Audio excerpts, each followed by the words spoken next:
Bienvenue dans cette petite vidéo qui illustre les méthodes pour gérer les situations de proportionnalité. On en a vu trois, là, utiliser les règles d'opération sur les tableaux, le coefficient de proportionnalité ou le produit en croix, pardon.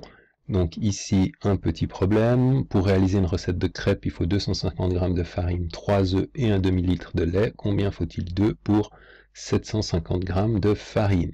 Alors on analyse d'abord le problème, on se rend compte qu'ici on parle d'œufs et de farine, alors qu'ici on vous dit qu'il faut de la farine, des œufs et aussi du lait. Donc 3 données au départ, 2 données à la fin, ce qui veut dire que le lait, quelque part, on ne nous demande pas de savoir comment il faudra adapter également la quantité de lait.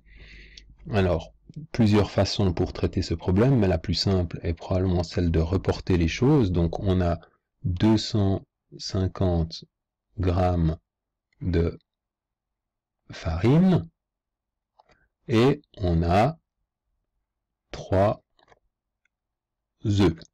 On met ça dans un tableau de proportionnalité ici, ça on n'a pas besoin, et puis on nous pose la question combien faut-il d'œufs pour 750 g de farine. Donc on a ici également 750 g de farine, et ce qu'on cherche, c'est le nombre d'œufs qu'il faut. Alors en utilisant la première méthode, c'est-à-dire jouer sur les tableaux, eh ben, on se rend compte qu'ici, il faut 3 fois plus de quantité de farine, donc il faudra bien sûr 3 fois plus de quantité d'œufs, donc réponse 3 fois 3 égale 9 œufs.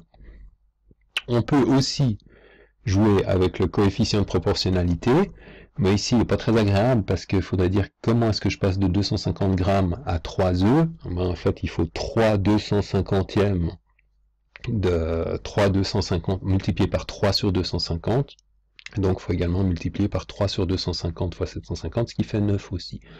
C'est peut-être plus facile ici d'illustrer avec le produit en croix. Le produit en croix, au lieu d'utiliser le tableau, va vous dire simplement que 250 g de farine vous fait 3 œufs, de la même façon que 750 g de farine vont vous faire X œufs.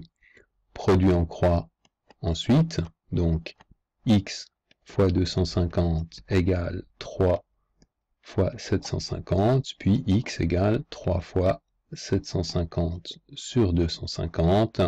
C'est bien sûr des équations équivalentes. Ici, j'ai simplement divisé par 250 des deux côtés de mon équation, et j'obtiens donc 750 sur 250, ça fait 3 sur 1. Il me reste bien ici 9 œufs. Notez que l'explication du pourquoi du produit en croix a été donnée dans la vidéo précédente. Voilà pour ce très rapide exemple d'utilisation des outils de gestion de la proportionnalité.